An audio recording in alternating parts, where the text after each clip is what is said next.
Okay, so now the point of this story is that workers at Microsoft are now protesting Microsoft over their support of Israel during this genocide. That's the point of this story. But I'm going to tell you why they're doing it first, and then I'll show you a video of them doing it.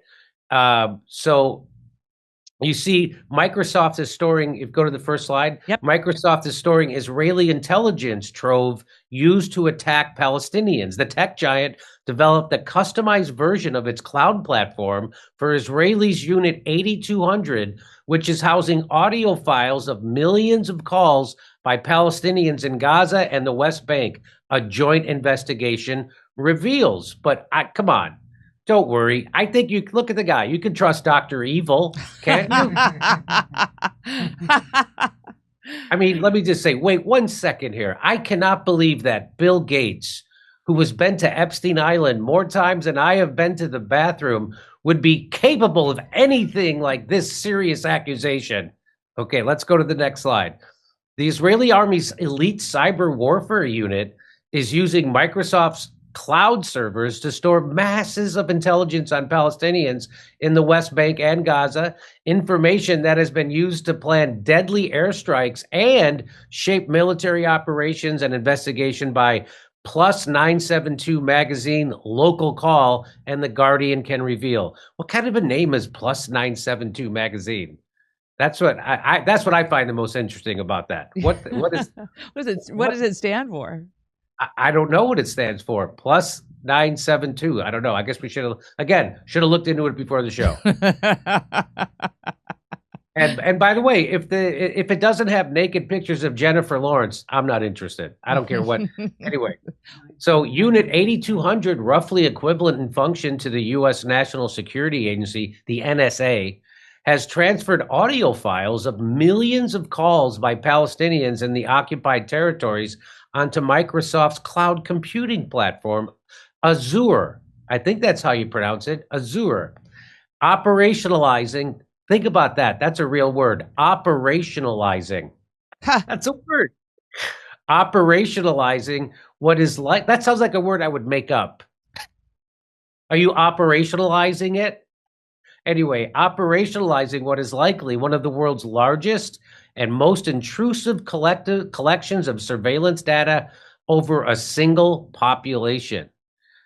This, according to interviews with 11 Microsoft and Israeli intelligence sources, in addition to a cache of leaked internal Microsoft documents obtained by The Guardian. So I guess Azure is like the Palantir of Microsoft. Is that what that is? By the way, Jimmy, 972 equals the country code for Israel and Palestine. Oh, that's like their area code? I guess their country code they have. Oh, okay. Okay, go to the next slide. In a meeting at Microsoft's headquarters in Seattle in late 2021, the then head of Unit 8200, Yossi Sariel, won the support of the tech giant CEO, Satya Nadella. Are you kidding me? Satya Nadella? Not to be confused with her cousin, Satya Nutella, who makes the best crepes. So they won the support of tech giant CEO Satya Nadella to develop a customized and segregated area within Azure that has facilitated the Army's mass surveillance project. Really? Are you telling me they even have segregation within their own companies? It's really bad over there. Okay, let's go to 7. According to the sources, Sariel Nutella approached Microsoft because the scope of Israel's intelligence on millions of Palestinians in the West Bank and Gaza is so vast, it cannot be stored on military servers alone. Think about that. And so you're telling me this unbelievable surveillance state that Israel has amassed is somehow was unaware that Hamas was about to attack on October 7th, and they couldn't respond for hours and hours. Okay, so what we've been saying since the get-go, this was funded by Israel. this was allowed to happen by Israel and probably encouraged by Israel because they wanted this to happen. All right, let's go. So now here's the protest part. So this is from The Guardian. Microsoft workers occupy headquarters in protest against companies' ties to Israel military. By the way, how do you know what you are doing is going to overwhelm and ultimately crush you when stuff like this starts happening? But anyway, here's Microsoft workers occupy headquarters in protest against military ties to Israel. So let's go. Dozens of Microsoft employees occupied the company's East Campus in Redmond. I think it's funny that like Apple, they call it a campus, Right. and Microsoft, isn't it funny they act like they're at college when they're actually the rulers of the universe, and they're the techno-feudalists. Anyway, dozens of Microsoft employees occupied the company's East Campus in Redmond, West Washington, to protest against what they say is the use of its software by the Israeli military to carry out operations in Gaza. What I like how they have to what they say. Like you're really The Guardian isn't sure on this. What they say. Isn't that funny? What they say. So say what you want. Let's say what you want about the employees of Microsoft, but these are smart people, and they know there's going to be trials coming, and they want to be on the other side of it now. That's what I'm thinking. That's a message for the rest of you, by the way. People smarter than you are now bowing out this instant. Okay, go to the next slide. Less than a week after the company said it was launching an independent investigation into the use of its Azure software, current and former staff occupied a space they declared the free zone, holding placards that read, "Join the worker intifada, no labor for genocide," and "Martyred Palestinian Children's Plaza." Wow, they're not messing around. And sure, homemade placards against the most sophisticated technology in the world. It's like throwing stones at tanks, but nice try. Okay, so here we go. The protest organized by No Azure for Genocide Group has demanded Microsoft divest from Israel. Earlier this year, employee Joe Lopez interrupted a speech by CEO Satya Nadella. There it is again. Nadella? Is that what am I saying? Yes, Nadella. Not to be confused with her other cousin, Sabra Nadella, who pairs well with pretzel sticks. Anyway, at the annual. So demonstrator Hossam Nasser said on Tuesday that they had decided to escalate their actions because there had been no adequate response from Microsoft. And no, Microsoft is not a nickname for Bill Gates' penis. The point is... but of course, this demonstrator said that. He's a terrorist. He's a terrorist. All right, next slide. He felt personally motivated to speak out more vigorously after the Israeli Defense Forces, the IDF, carried out the targeted killing of the high-profile Al Jazeera journalist Anas al-Sharif, one of the 5 members of the media who was killed earlier this month in the operation. Of course they killed him. He's a terrorist. Okay. Next slide. This is from Dropsite. Breaking. Microsoft employees and other demonstrators with the No Azure for Apartheid movement are currently occupying the office of company president Brad Smith. Workers say they have reestablished a liberated zone inside Microsoft's executive building 34, renaming it the My Ubaid building in honor of Palestinian software engineer killed in an Israeli strike.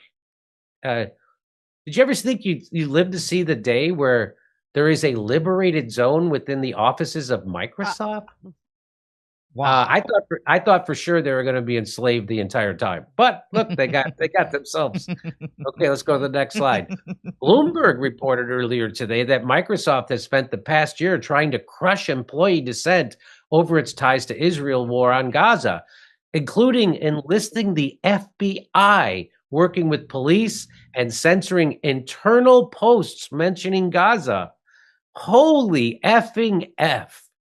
Wow. So the company has suspended and fired workers who spoke out, while employees have continued to stage disruptions from mass emails to sit-ins and viral protests. The Wow. employee-led movement is protesting Microsoft profiting from and enabling Israelis' atrocities in Palestine through its Azure cloud and AI tools. Despite repression, workers say they won't stop. We won't stop to get to the top until Microsoft cuts its ties to the Israeli military. You realize that none of this is on a moral basis. This is just about them saving their ass. I don't know. Maybe not. You know what? I'm going to give them compliments. They're doing something. Yeah. According to the organizer's statement, today's action included deploying noisemakers in an atrium.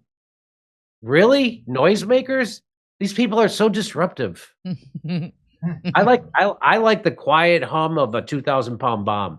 Anyway, they use noisemakers in the atrium, unfurling banners, and delivering a people's court summons to Brad Smith. Their demands include cutting ties with Israel, calling for an end to the genocide and forced starvation, reparations for Palestinians, and ending workplace discrimination. Good luck on that, reparations. Well, let's go to the video. Let's actually check out the video here. Microsoft, you can hide!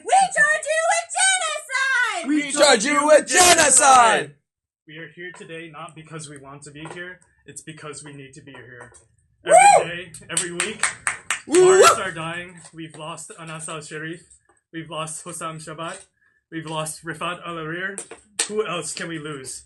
Who else can we afford to lose in this moment? Brad Smith is the face of human rights at Microsoft, and yet Microsoft every day continues to abet this genocide. Every Palestinian phone call in the past few years has been stored on Microsoft servers. That is a disgrace. That is untenable. There is no way to justify that. Every time we have come with these problems, people have dragged their feet. Microsoft has dragged their feet. Satya has dragged his feet. Shame! Brad has dragged his feet. Shame! Has dragged his feet. Shame! Satya met with the head of Unit 8200, and that led to this plan to store Palestinian phone calls on Microsoft servers. Shame! Shame!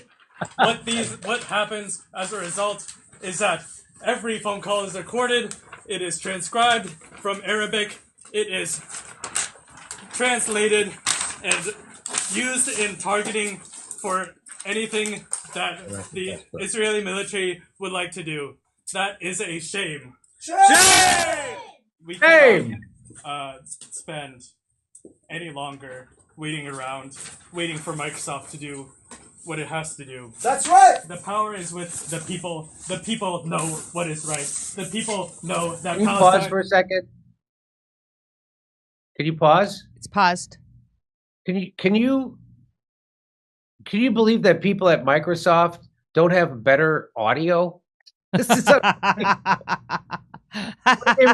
on Microsoft Teams. This is unbelievable. How bad it is. They're the tech giants, and this is they're not good at live streaming. I'll tell you that. Okay, so there it is. And you know what? What I have to say is, where's their careerism? I fear for the younger generation. This is not a way to get ahead. I'm telling you that. No way to get ahead at Microsoft by doing stuff like this. I also think it's funny that if you go back to slides, go back one slide, if you can, please, where it says their demands include cutting ties. Yep. Their demands include cutting ties with Israel, calling for an end to the genocide. Genocide and forced starvation, reparations for Palestinians, and ending workplace discrimination. You know, there was that one guy at the meeting who insisted they tag that on the end, right?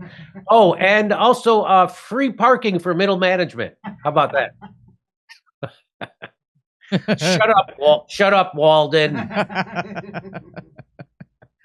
All right, so tip of the hat to Microsoft workers. All right, they're doing it. I don't want to make fun of them. I did a little bit because of their bad audio, but and they're not professional protesters, so they don't really have the oomph you would like. But I'm glad they're actually risking their jobs to do that. So tip of the hat for those guys doing that.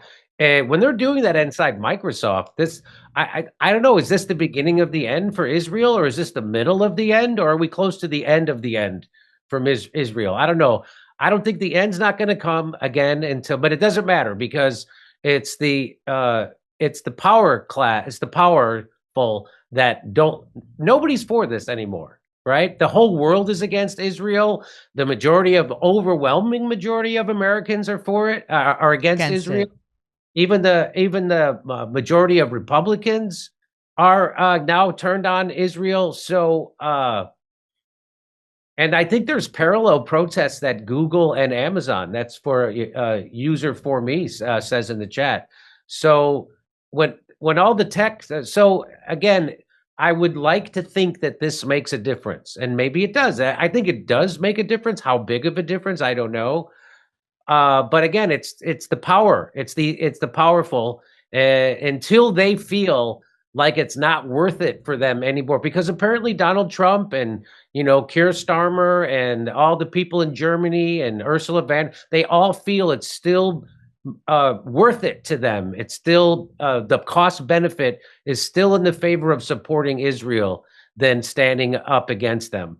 So, and until the powerful feel like it's not worth it for them, that the cost is greater, the price is greater than what it's worth, this will keep going. So we have to figure out a way to make it like, I really believe that there's a good chance Kamala Harris lost the race over this, right? So you think she would have, you think other politicians would take note of that, but we'll see what happens. I can't wait for the next election cycle. What I really can't wait for is my shows this weekend in Calgary, Edmonton, Vancouver. Then we go to Chicago, Appleton, Wisconsin, Fort Wayne, Louisville, and then we go to Hermosa Beach, Sacramento, and San Francisco. Go to jimmydore.com for a link for ticket. Tip of the hat to Microsoft workers. Good for you. Saying something, stand it up. Come see me on tour in Edmonton, Calgary, Vancouver, Appleton, Wisconsin, Rosemont, Illinois, Chicago, Louisville, Fort Wayne, Indiana, Hermosa Beach, Sacramento, San Francisco. Go to jimmydore.com for a link for tickets.